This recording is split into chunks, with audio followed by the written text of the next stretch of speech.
नमस्ते, थर्ड आई में आपका स्वागत है। आज का जो विषय है वो भारत जोड़ो यात्रा कहां खड़ी है। Is it relevant? इससे कोई फर्क पड़ता है? ये बेकार की कवायद है? इससे चुनाव नहीं जीता जा सकता है? इस तरह के तमाम प्रश्न, और कुछ प्रश्न प्रायोजित, कुछ प्रश्न अपने स्वतः लोगों का इस तरह से दिमाग में आ रहा है। मोदी का ऑल्टरनेटिव कौन आएगा? तो मोदी ही, कुछ कर लो, हिंदू खतरे में, इत्यादि इत्यादि। इन सब चीज के बीच जो देश है उसमें भारत जोड़ो यात्रा का आज हम लोग कोशिश करेंगे कि एक नजरिए से देखने की कि भारत जोड़ो यात्रा के क्या कर रही है। इसमें कहीं कोई देयर इज नो डाउट कि बीजेपी और खासकर मोदी जी और मोदी जी की सरकार बौखला गई है। इसमें तो कोई डाउट नहीं है। It is a desperate case. वो डेस्परेशन भी बढ़ता जा रहा है और रोज दिखाई देता है। और मुझे ऐसा लगता है कि जो बड़ा कारण यह है कि एक तो रेखा बड़ी खींच दी है राहुल गांधी ने। तो आपको मान लीजिए मैं हाई जंप करता हूं, मैं 4 फीट कूदता हूं, अब कोई आके 20 फीट कूद ले या 10 फीट कूद ले तो मेरे लिए 11 फीट तो इम्पॉसिबल है। तो रेखा इतनी बड़ी खींच दे रहे हैं। और दूसरी जो मुद्दे उठा रहे हैं मैं उस पर बात करूंगा। लेकिन मैं बीजेपी और इस सरकार की बात करूं उससे पहले मैं एक और चीज ये करूं कि दूसरे लोगों की क्या बेचैनी है। तो एक बेचैनी तो बीजेपी की, दूसरी बेचैनी ऑपोजिशन पार्टीज में भी है। क्योंकि ऑपोजिशन पार्टीज में 4-5 लोगों का मैं नाम लेके उस पर करूंगा और इन जनरल भी आपके साथ शेयर करूंगा। नंबर 1, ममता बनर्जी। ममता बनर्जी की दिक्कत क्या है कि उनको वो अपना सपना टूटता हुआ नजर आ रहा है कि वो भारत की प्रधानमंत्री बन सकती है। मैं इसको इसलिए और जिम्मेदारी के साथ कह रहा हूं कि जब बंगाल के इलेक्शन में उनकी दोबारा जबरदस्त वापसी हुई बीजेपी को शिकस्त देके, तो उन्होंने 2 चीजें कही थी।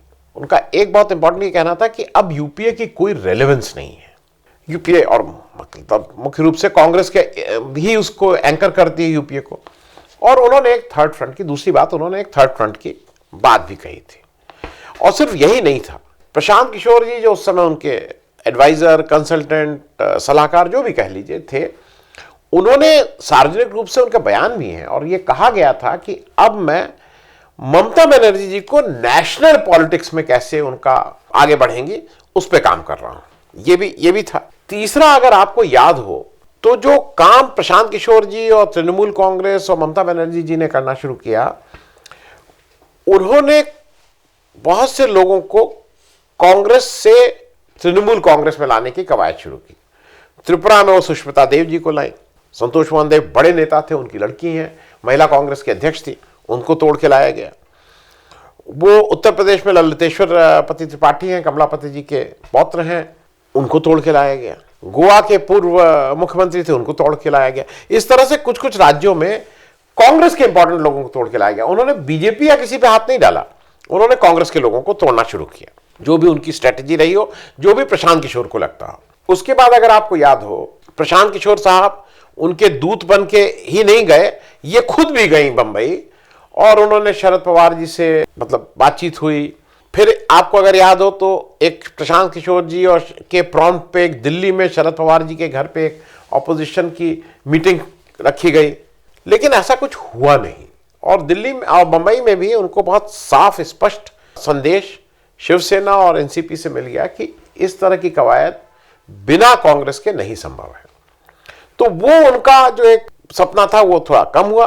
और फिर मुझे ऐसा लगता है कि उनको ये लगा कि हम अपनी सरकार ठीक से चलाएं, तो उन्होंने एक छोटी मोटी संधि नहीं होती है, युद्ध विराम टाइप जो होता है, वो उन्होंने एक ट्रूस कर लिया बीजेपी से, जिसका कई बार निकला था, उसका कोई जवाब तो नहीं आया है। धनखड़ जी को वाइस प्रेसिडेंट बनाने में ऐसा कहा जाता है कि कोई भूमिका उनकी भी थी, क्योंकि हेमंत बिस्वा शर्मा और इन सब लोगों ने मिलकर एक मीटिंग की, इत्यादि इत्यादि। तो ये तो बात हो गई ममता बनर्जी की। अब दूसरा नाम मैं ले लूं, जो ये वो लोग जो प्राइम मिनिस्टर कैंडिडेट के कंटेंडर अपने को मान रहे थे, या जिनका ये था, नीतीश कुमार जी का। नीतीश कुमार जी का नाम मैं इसलिए ले रहा हूं कि नीतीश कुमार जी को ये चीज बिल्कुल ठीक से समझ में आ गई है कि जब वो मोदी जी के सामने विपक्ष के नेता के रूप में खड़े होते हैं तो वो राष्ट्रीय नेता के रूप में उनकी छवि होती है। और जब वो बीजेपी के साथ एनडीए के पार्टनर हो जाते हैं तो वो बिहार के नेता हो जाते हैं।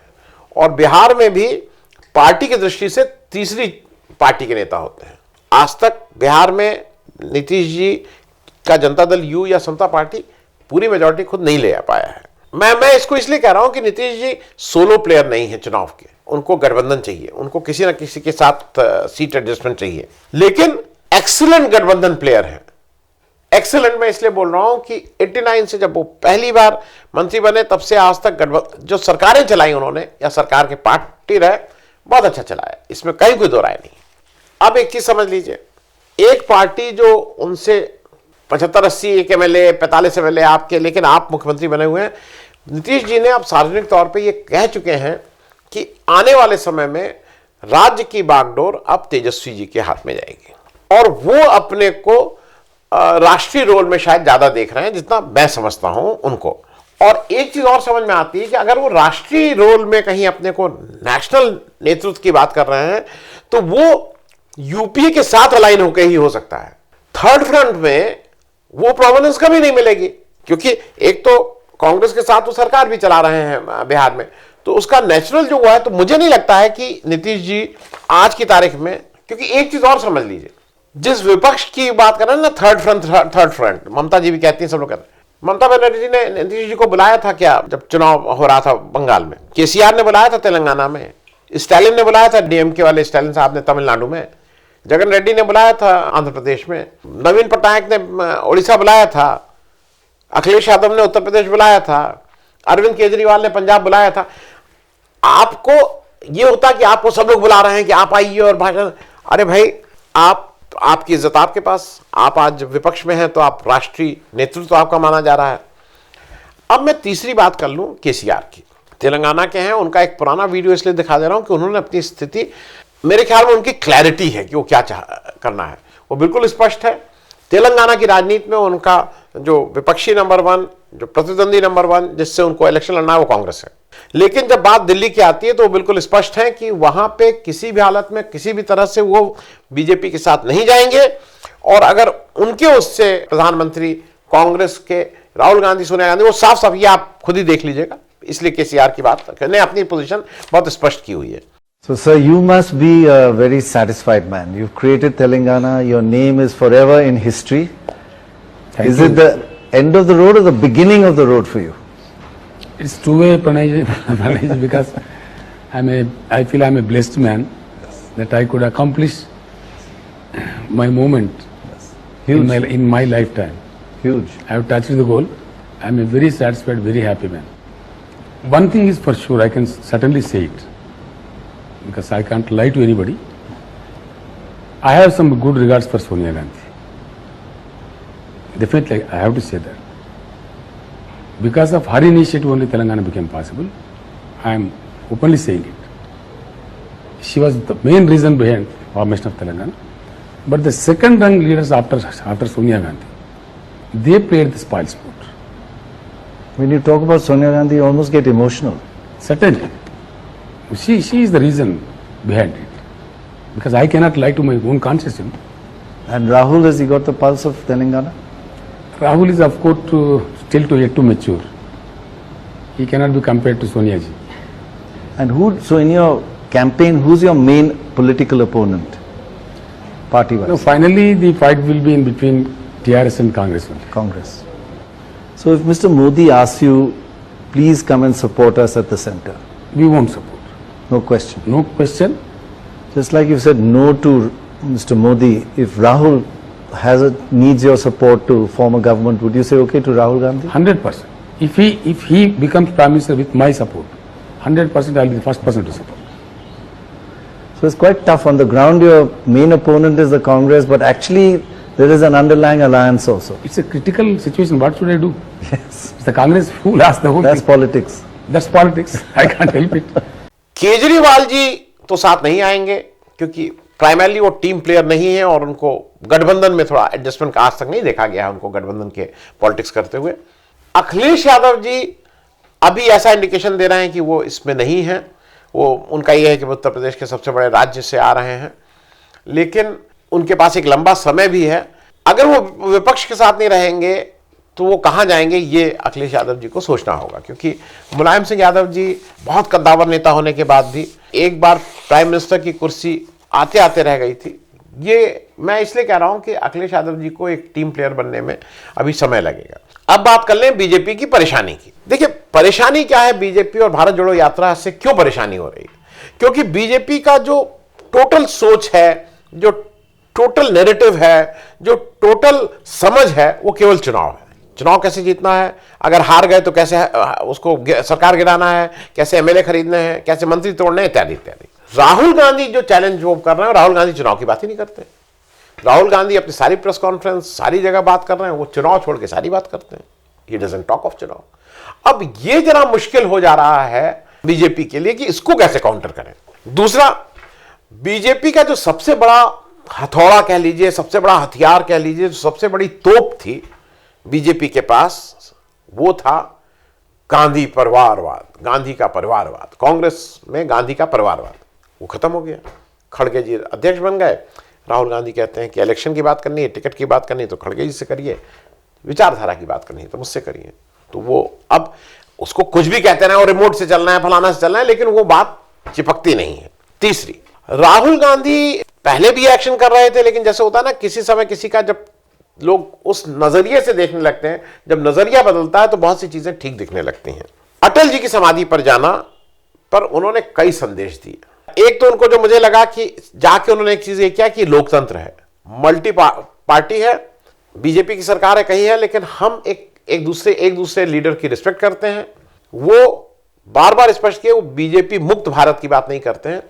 जैसे बीजेपी कांग्रेस मुक्त मतलब कांग्रेस को का नामो निशान मिटा देंगे, वो इस तरह की बात नहीं करते। लोकतंत्र में मल्टी पार्टी सिस्टम होना ही चाहिए। दूसरा, उन्होंने अटल जी के यहां जाके ये भी किया, चौधरी चरण सिंह के यहां भी गए कि सारे पीएम्स के कुछ ना कुछ कंट्रीब्यूशन है इस देश को बनाने में। जैसे मोदी जी का कहना है ना कि जैसे कुछ लोग कहते हैं 2014 में देश आजाद हुआ, उसके बाद ही देश में शुरू हुआ, उससे पहले तो कुछ हुआ नहीं था। तीसरा, जो अटल बिहारी वाजपेयी जो राजधर्म की बात की थी और इस तरह के जो इंक्लूसिव पॉलिटिक्स करते थे, बीजेपी के नेता होते हुए भी इंक्लूजन की बात कहीं ना कहीं करते थे, वो बचा के अपने को चलते थे। और एक चीज और जो बात इसलिए समझना जरूरी है, अटल जी की बीमारी में जो संवेदना राजीव गांधी और उसके बाद सोनिया गांधी ने दिखाई, जो अटल जी ने खुद कहा है, ना राजीव गांधी ने इसका वो किया ना उन्होंने खुद कहा कि किस तरह से अमेरिका और किस तरह से सोनिया गांधी को भेजते थे इनकी तबीयत जानने के लिए, इनको देखने के लिए। उसके अगेंस्ट मोदी जी और मोदी जी के जो सिपह सालार हैं और जो उनके खैरुखा हैं और उनके जो खास आदमी हैं, उन्होंने एक कैंसर ग्रस्त, एक सीनियर सिटीजन, एक पार्टी की राष्ट्रीय अध्यक्ष सोनिया गांधी जो बीमारी से ग्रस्त थी, उनको ईडी में बुला के किस तरह से तंग करने का काम किया था, यह भी देश देख रहा था। तो अटल जी के जब हो रहा है तो ये कंट्रास्ट भी कहीं ना कहीं लोगों के सामने आ रहा है। अब बात कर लें जरा विचारधारा की। राहुल गांधी बार बार विचारधारा पे बहुत एम्फेसिस कर रहे हैं, क्योंकि इसमें सत्य है, इसमें प्रेम है, इसमें इंक्लूसिवनेस, इसमें अगला कदम बताने की जरूरत नहीं है। बीजेपी की विचारधारा में एक मास्टर साहब हैं और बाकी फॉलोअर्स हैं। इन फॉलोअर्स या इन स्टूडेंट्स, इन विद्यार्थियों को हाथ उठा के प्रश्न पूछने की हिम्मत भी नहीं है, और न ये माना जाता है कि आप कोई प्रश्न पूछिए, जो मास्टर साहब ने कह दिया वही मानिए।